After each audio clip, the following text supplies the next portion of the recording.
Welcome back, everybody, to Real Time for the Real Everyday Movie Fan. I'm Josh Williams. I'm Ryan Murphy. And I'm James Sheridan. Thank you guys so much for joining us. You clicked on the video. You know what we're about to talk about. We're here to give you our full spoiler review of Daredevil Born Again Episode 9, the season finale. Now, coming into this, I told James right before we came on, before Ryan joined us, I feel like I'm going to be in the minority on this review. I have a deep feeling. So before we get into all of that, guys, please be sure to subscribe to the channel and hit the notification bell so you can receive all of our great content we have for you here on Real Time. And also, to give you right now, this is your spoiler warning. We're going to be talking spoilers here all the way through, kind of what we expect going into Season 2. Because I also do believe that they announced, we'll talk about it here in a little bit, but when they have announced the date for Season 2 and when it's actually set to arrive on Disney+. But right now, we're talking Episode 9. Now, for me, I have been saying this for the longest time. It's not going to end like everyone expects it to. That will end probably with Fisto's mayor, and it'll be something kind of like a cliffhanger, almost like a cliffhanger leading into Season 2. Like, and at the end of it, that's pretty right. I mean, I think I don't think anyone was debating you on the idea that Fisk wasn't going to be mayor after this. Well, I mean, but not just that, but like there was not going to be like a full-on resolution like you would see like we've seen in previous seasons of everything else. Like, to me, this felt more like an Infinity War type ending, honestly, where the bad guys basically win and the good guys are in retreat. Yeah, where Kingpin gets his fingers and half of a man's head disappears. I mean, he uses that was some good makeup, though. It was pretty great. I mean, in a sense, he not in that way, but he kind of does with how he takes over the city. I mean, honestly, but we'll talk about that, all of it. I think last time we started off with Ryan. So James, you saw Episode 9, and when after you said, "Well, that happened," so it makes me like, "Oh crap!" It means he didn't like it. I mean, there are certain things I didn't like either. I'll talk about. Said that for 3 years. There's certain things I didn't like either, and we'll get into that. But I want to hear, James, what about you? Remember, I also said that after Ghostbusters Afterlife, which you both took to mean that it was not a good experience. But and go back and see that review for their reaction to my review. Now, I did go into this giving the finale the benefit of the doubt that maybe there would be. I didn't expect them to wrap up everything, but I expected there to be a little more resolution to things and for there to be the sort of crescendo of the arc of the season that we've been sort of sorely lacking and wishing had, that they would do something. Instead, they just kicked the can down the road to Season 2 on just about every plot point you can imagine. I went into this expecting there'd be some great, amazing fight scene, long, prolonged fight scene because it's an hour-long episode, and we've had many episodes of very little happening, and we got a bit of a scene in Matt's apartment, which is and great. Then a bit of a scene of Frank getting his ass absolutely handed to him, and then that was kind of it. The big thing I did enjoy was the revelation of what Red Hook really means, which will lead me into a theory about Foggy, which we can discuss later. But for the most part, I'm disappointed in myself for giving them that benefit of the doubt because they did not land anything in this episode. Okay. And even moments where they could have done something cool, they didn't. And I've gotten some clarification on why they didn't, and we can get to that when we get to those plot points. But just as a short review, and I'm going to try and keep my thoughts short this week, but boy, was this season. I've been very rough on this season, and I was still hopeful that there would be something. There wasn't, and now I'm kind of even more sort of pessimistic about the season and less enthusiastic about Season 2. Oh, well, I mean, I can see some of what you're talking about, the non-resolutions. To me, there were certain parts I wish they'd have wrapped up a little bit better. At all. I mean, a few things, but honestly, I liked how in a way the story ended, left us wondering what's gonna happen next because they did how they phrased we're gonna need an like how Daredevil Matt says we're gonna need an army makes you start to think who they're gonna include now and recreating the Yeah, then the defenders and stuff don't like show that. up. Like, okay, But That was my thought during that sequence as well. Is like he turns they around walk and then in you see and- the defenders coming behind him, and it's like, no, that doesn't happen. I'm yes. like, Oh God, that that was would have the been the worst moment to moment of my surprise life. everybody. yeah, And that's true. like I alluded to the directors speaking about this, but since we're hitting that plot point already, Yep. they wanted that moment to feel bleak, and if the defenders came out, it would have been sort of a bit of hope for the audience that things can turn around. Whereas this, they wanted Matt to feel isolated and alone. Yep. And I get that to a certain extent, but it brings me back to a point that kind of comes up in the MCU over and over again, where it's these sort of solo character adventures and like the city's literally burning and it's in complete crisis mode. And the idea is that it's supposed to force Fisk into declaring martial law until further notice, just, you know, Jar Jar voting him emergency powers kind of thing. But like, where is anybody who could have helped at that point? Like, that would be the city's burning, everybody's in trouble. Like, why? I don't expect there to be Spider-Man for the obvious rights issues, but like, Yep. Moon Knight could have been around, Shang-Chi could have been around, any of the Defenders could have been around. The only other character we saw besides Punisher was the Swords Master guy, and it's like, who cares? Like, we had an entire episode with Kamala's Uncle dad, or dad. and Yeah, it's dad. like, it felt like such a tease that, you know, she's only in Jersey. Yeah. Like, Yeah. I don't know. The Young Avengers could have shown up at any point, and it's like so many characters could have been involved in this. And you said you brought up Shang-Chi. I thought he lived in San Francisco. I mean, last we saw him, he was communing with guys in New York, and you know, they opened portals for him to like go wherever he needs to be. True. Like, it's not much for Wong to just open a portal and Shang-Chi to show up and start kicking ass. We But know how like, much they like to throw Wong around. Benedict Wong will just, you know, be in anything Marvel for food. He's the chief face of Marvel. Hey, it's me. but like, Continuity. any number of characters could have shown up to help in this crisis, and once again they don't. And I get why they don't, because again, they need to make Matt feel isolated. But it's like, from It also an brings external logical perspective, like, Mm-hmm.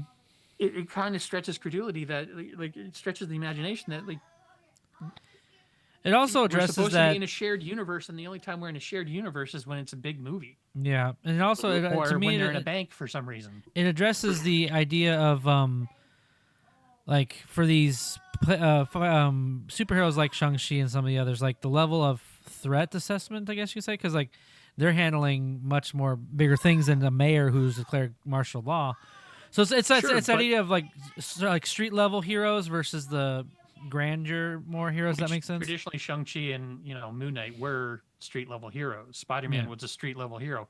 But even within Matt's world, if we are assuming that this is completely cribbing everything from the Netflix series, and they're not just, you know, just cherry picking what they need here and there, where are any of the Defenders? Yeah, Like, I would have taken Iron Fist over nothing. showing up out of nowhere.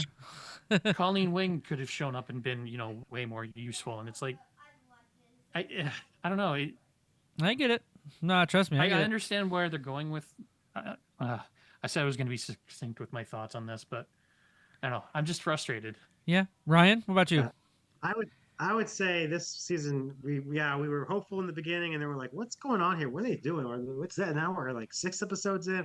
I think obviously now we can say, yeah, this season's an unqualified disaster. This is like, they could have, like, if their goal is to get Kingpin, I have now declared martial law, they could have accomplished this in 4 episodes. 2 They episodes. didn't drag this shit out for 9 episodes. Like, it would take longer than 2, just because, like Josh is always saying, like the theme of the show has always been like trying to get Matt to come back as Daredevil, which would have taken a little bit longer, like, you know. And then and then King that like they're coming back to their respective roles, but like yeah, it's chaotic. They go here and there and bouncing up over like, and then Bullseye's out. It's like, well, I guess Bullseye's gonna be important. No, not really.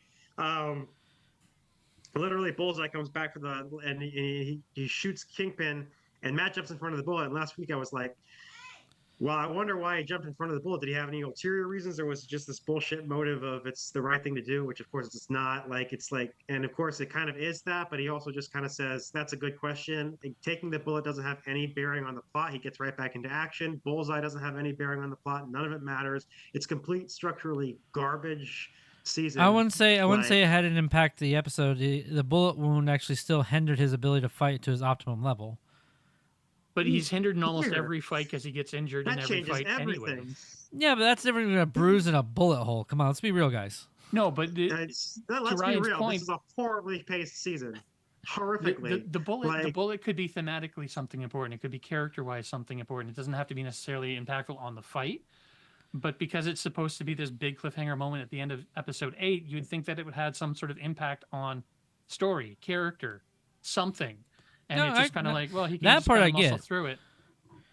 That part I get. No, because we don't even see what happens to Bullseye where he goes after the shot. They kind of just ignore him, which was one of my issues because they didn't readdress where he went. And like, obviously he's coming back for further seasons. Of course. But it's just the whole thing's just a fucking mess. It's just a mess.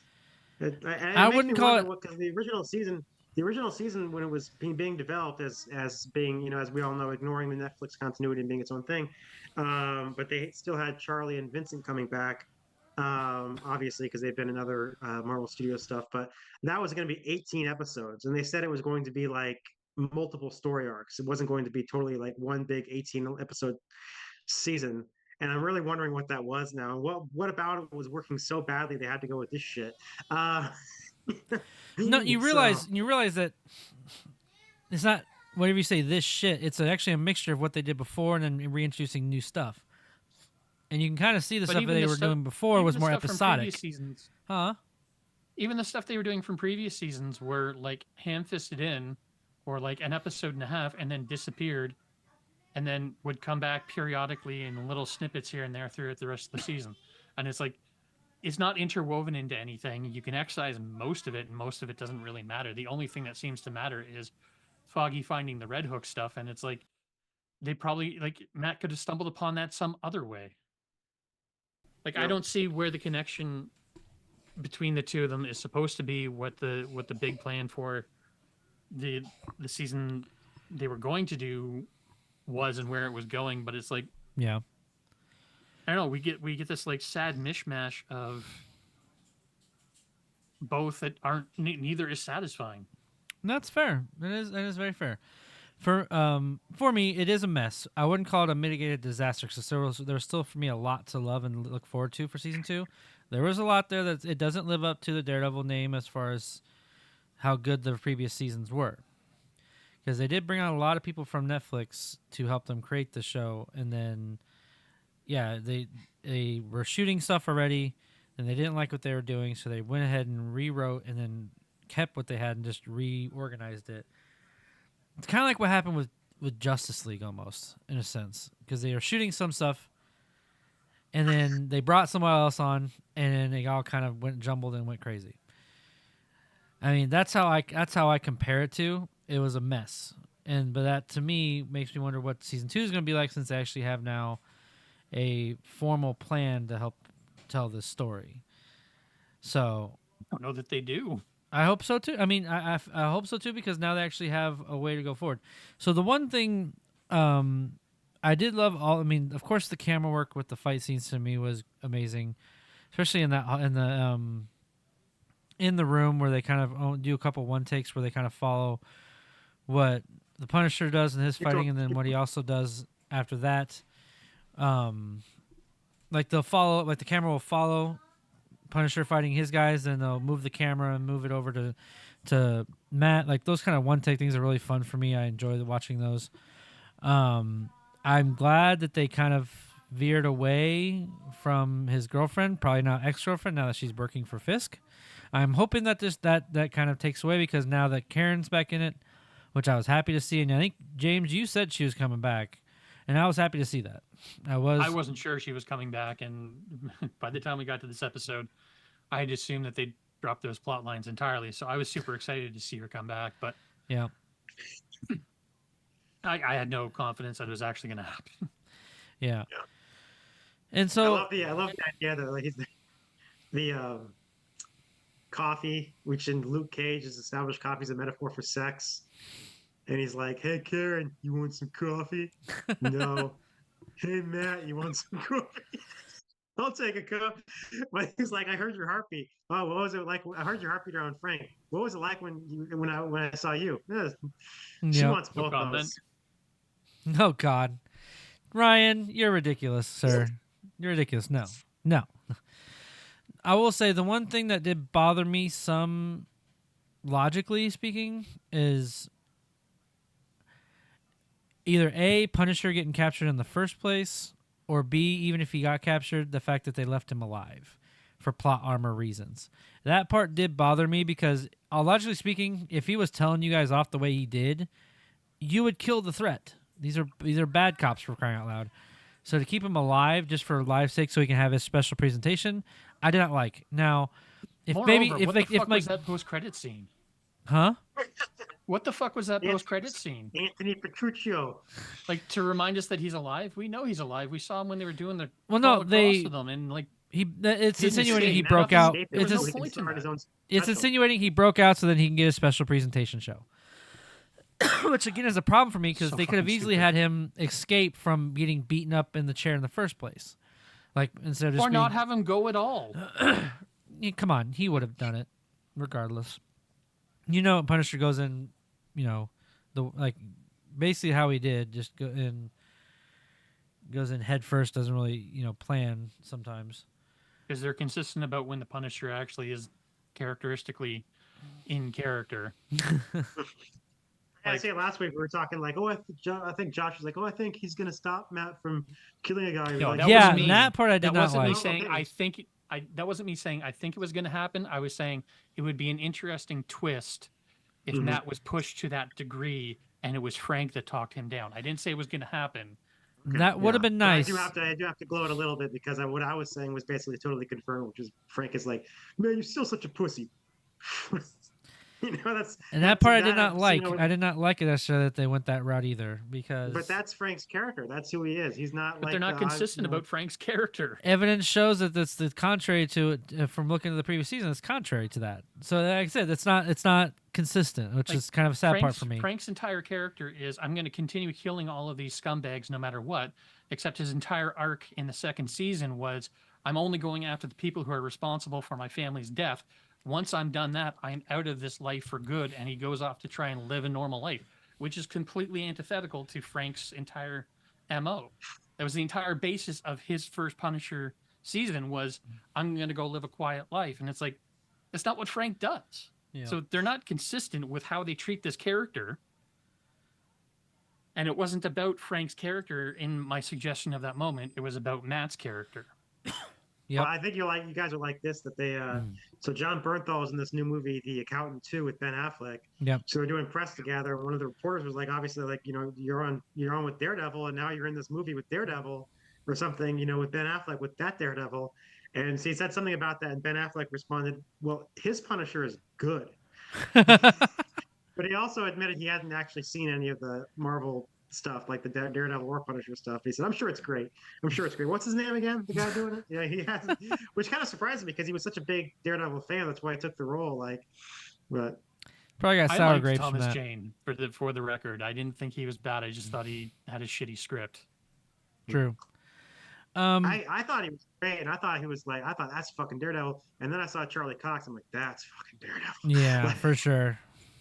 Charlie That's Cox why Kevin is the Feige, character. even before we talk about how the plan was to have this not be connected to the Netflix series, but even then they were keeping Charlie and Vincent, and look at what they did with Anson Mount as Black Bolt. They brought him on as Black Bolt. They're not they're not recognizing, or heretofore they haven't okay, I have to get this out. So they're recognizing Daredevil, all of it, Basically, they made some more references in this episode to season 3. You can't watch Daredevil season. You can't go from Daredevil season 2 to 3 without the Defenders. So it would seem to the casual observer like they are retroactively recognizing all the Netflix shows. That doesn't mean they're going to be able to. They're going to have to recognize the stuff that was never connected to the Netflix shows, like Agents of Shield, Agent Carter, Cloak and Dagger, Runaways. But even if they recognize all of those, the one they'll probably never recognize and totally reboot is Inhumans, because that was such a train wreck. It was terrible. But they still they're fully onto the onto the mutants now, so they're not going to do Inhumans. But even if they ever do Inhumans, they won't recognize the continuity of the TV series in order to bring Inhumans. But they brought Anson Mount into Black. But that was also an alternate universe character. I know, but what I'm saying is, Feige, even if he's not going to recognize the continuity, recognizes good casting.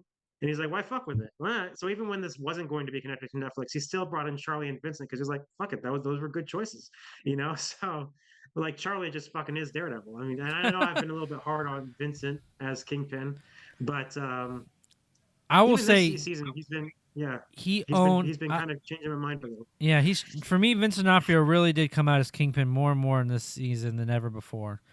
Like it. A lot of the smart calculating moves he did within the system to make it bend to his will, the aura he has around people that just plain fear him, and I don't know, that to me, the performances, that's one of the reasons I really loved this season overall. It's just there's stuff to not like, but the stuff to love is like Charlie Cox's performance, Vincent D'Onofrio's performance, like those things, they carried the show. I don't think those were ever in doubt, though. Like, you can put a shitty script in front of them, they're still going to do fairly well because, first of all, they've done these characters for so long now. 10 years, I think it is at this point. I think the anniversary was just like a couple weeks ago or something. Yep. No one was doubting that stuff. It's the rest of it that I was kind of doubting, and how things fit into place. Things that were good about this episode that I really enjoyed. First, like we mentioned earlier, when Kingpin crushed the guy's head, the makeup on that head crushing was awesome. Like Greg Nicotero level of just fucking awesome. So good. If you're not aware, he's done a lot of the zombie stuff, like Dawn of the Dead remake and all the Walking Dead stuff, and like just watching the jaw just jangle like that. Woof. How did you guys feel about Kingpin crazy. Doing that? Sorry. Well, it's really cheesy, and it's really, there's no point really actually to the moment other than to just shock the audience, and maybe to re-indicate just how physically strong Kingpin is. But it's definitely just a shocker moment, and it's really kind of interesting because up until last year with Deadpool and Wolverine, Marvel Studios was 100% PG-13. Guardians 3 had like the first F word. They were making a deal of it, like, oh, we're gonna have the first F-bomb in Marvel, and and then Deadpool and Wolverine came out last "Hold my sword." And now it's just like, and it's crazy. This is on Disney Plus, and I know it's different in Canada, James, but in the States at least, I mean, Disney Plus is the one they have Hulu for all their adult shit. Disney Plus has the Disney signature logo on it. It's meant to be kind of associated with the Disney brand name, and it's weird to see. For the most part, most of their adult stuff is on Hulu, but they want to keep anything Marvel related, even Deadpool, on Disney Plus to sort of create the feeling of Marvel. This is the home of Marvel. So it's really weird to see like Disney Plus. Like Walt wanted. Another one of the scenes I really liked. It was a small one, but it was good for the character of his character. What was the kid's name? Who's the baby soprano kid? Yeah, Michael Gandolfini. Yeah. The scene he has with the city council, like to show his more menacing. It was so cool. It was so good. I mean, he's really coming into his own as far as an actor, because I didn't really love him in the Saints of Newark. But you could see like he has potential. In this one, he really shined. And that scene. He gets to meet a U.S. agent and says, "My dad could beat up your dad." But man, I think he did such a good job in that scene. But it really just showed how deeply corrupted he's become into the world of Fisk, and how he doesn't see it that way. It's very interesting psychologically how they're framing that with these characters within the story. That's the part of stuff I guess I like. is just seeing that how this kid is just he was a regular kid who just liked Fisk's name and thought he was cool, and now he's just entrenched in this ways of corruption that's unreal, and he's okay with it. Like it's kind of intriguing to see that. But anyway, that was one of the other ones I really liked. But going back to some of the, like, one of the last things I'll bring up, and I'm pretty much done, I think. If you guys want to go ahead with some of your other thoughts, was I didn't mind the idea of, like, hey, we're gonna build an army. I just felt how it ended was a little cheesy. Like, he's just standing there in his Daredevil suit with all the good cops, which is cool to see good cops there. Like the detective that was in episode 5 and episode 1, and stuff like that. It just, I don't know, just seeing him there. Josie's going to be a menace out there. I know Joe's gonna be dangerous. She's gonna be so dangerous. I mean, I guess you can see structurally how it ended where it began, but it just, how it was edited just felt so cheesy to me. It didn't land as I'd hoped it would have. So I don't know. Again, their hope was that this was supposed to illustrate that Daredevil is the hope in this sort of bleak situation, and that, like, the bar is supposed to be, we're in a bleak situation. This is where our friend got murdered. Like, all the windows are covered up. We're kind of like in the dark here, and it's just sort of this, like, motley ragtag crew of people who most of them are virtually faceless. We know, like, 3 characters in the actual bar.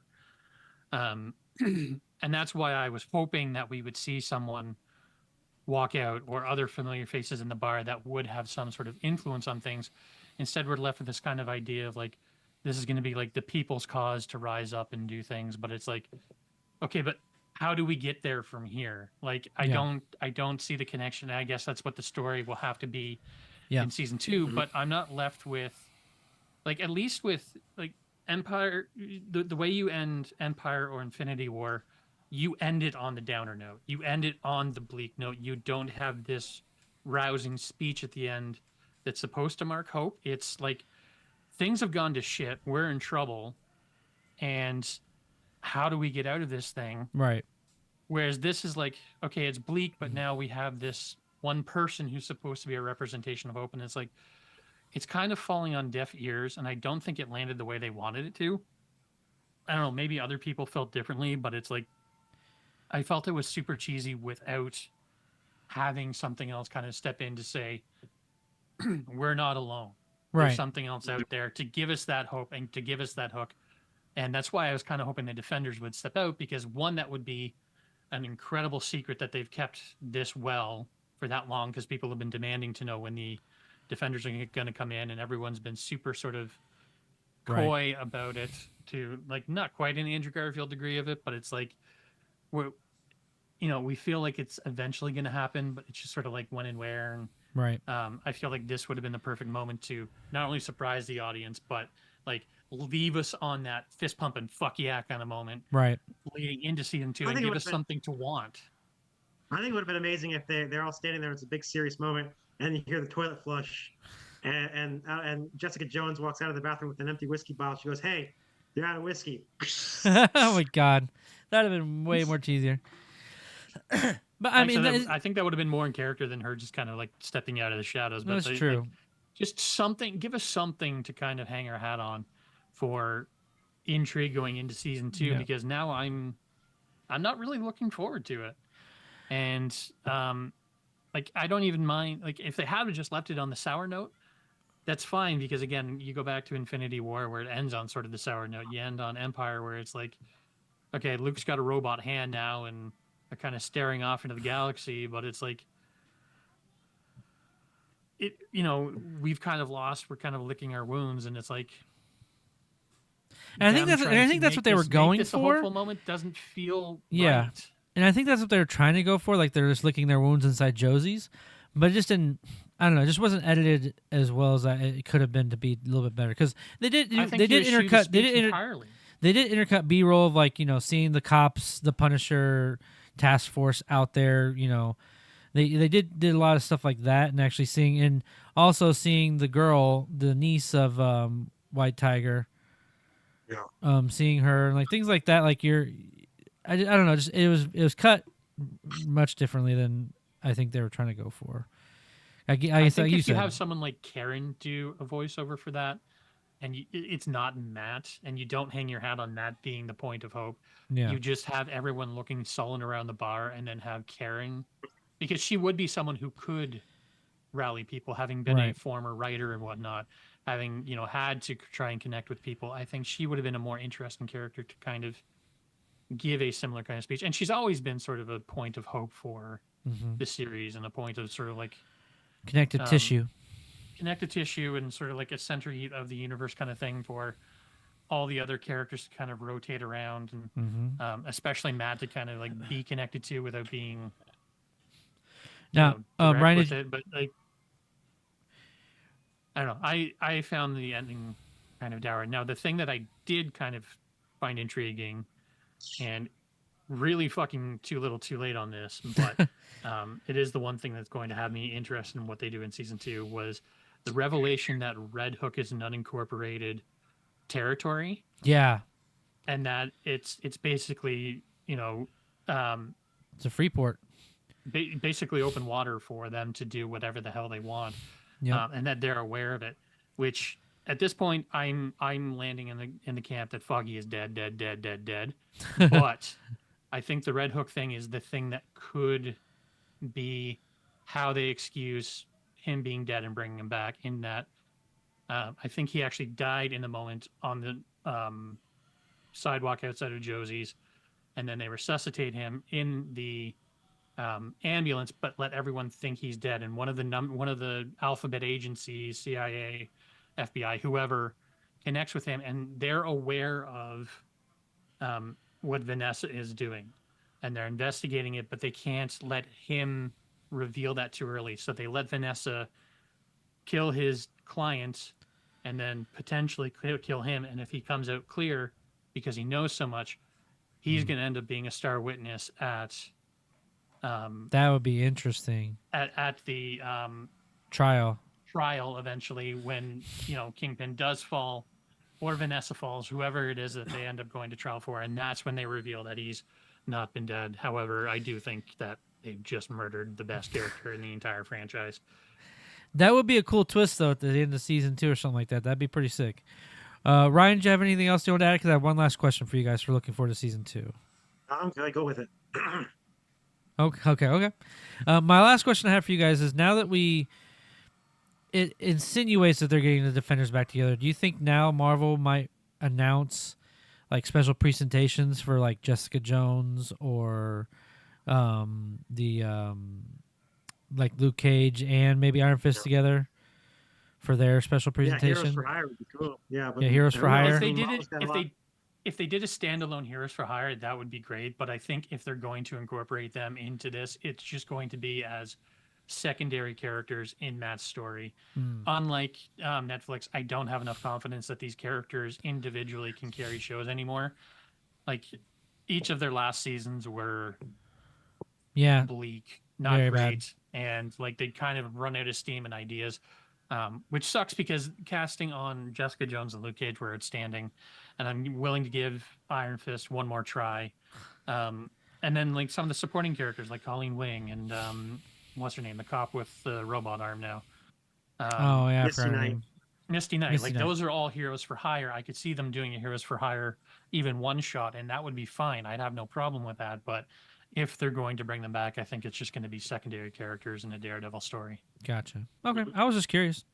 And yeah, they did confirm that they didn't give an exact date, but it'll be March of 2026 when it will release for season 2. So we got a little less than a month, a little less than a year.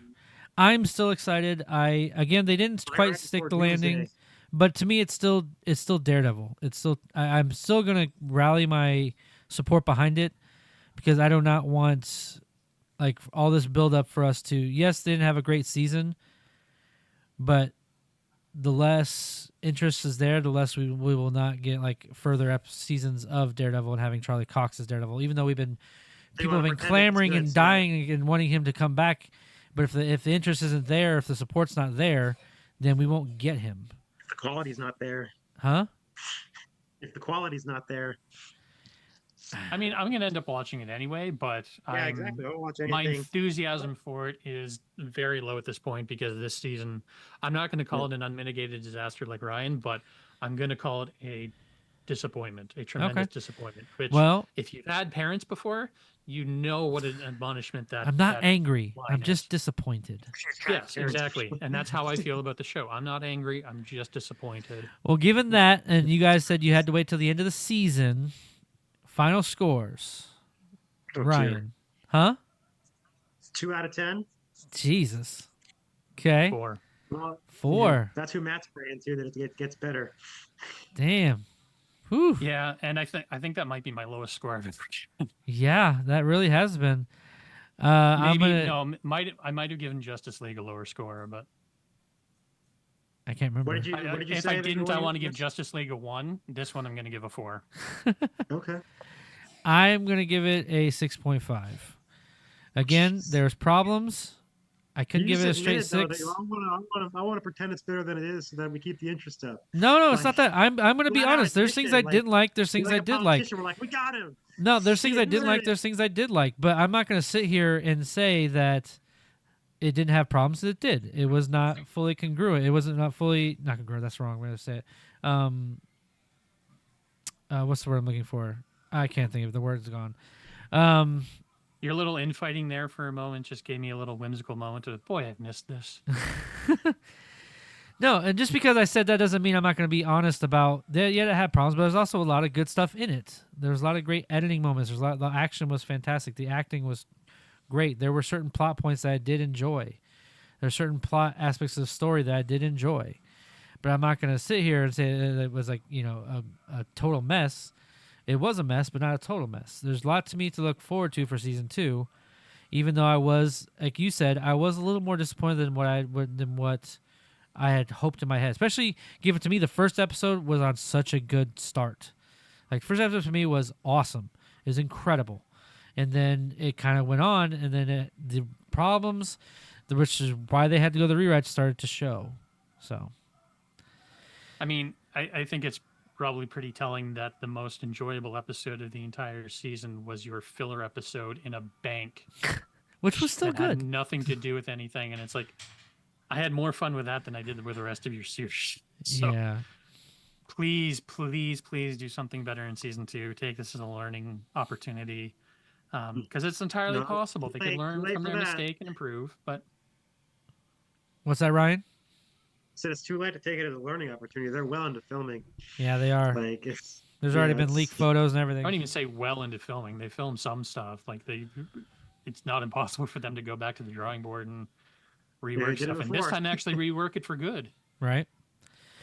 Well, all right, folks. That'll do us for today. Thank you so much for watching and going along with us, for having us do every episode for Daredevil. Daredevil Born Again. So I can't say season 1 because it's basically season 4. But what did you guys think of Daredevil Born Again? Leave your comments in that section below. Give us your positives, your negatives, and your score out of 10.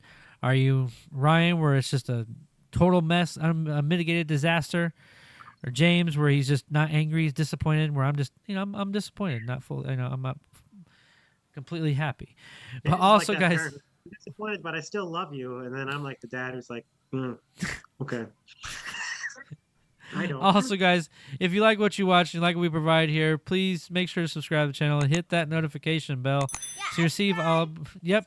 You heard my daughter. You heard my daughter say it here. We always say we hear your daughter. We never hear your daughter. You understand this? We don't hear what you hear. We can see her. We can't hear her.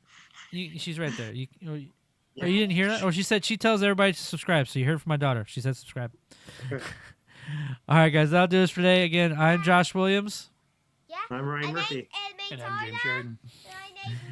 And thank you for keeping it real. With real time. Thank God for Last of Us.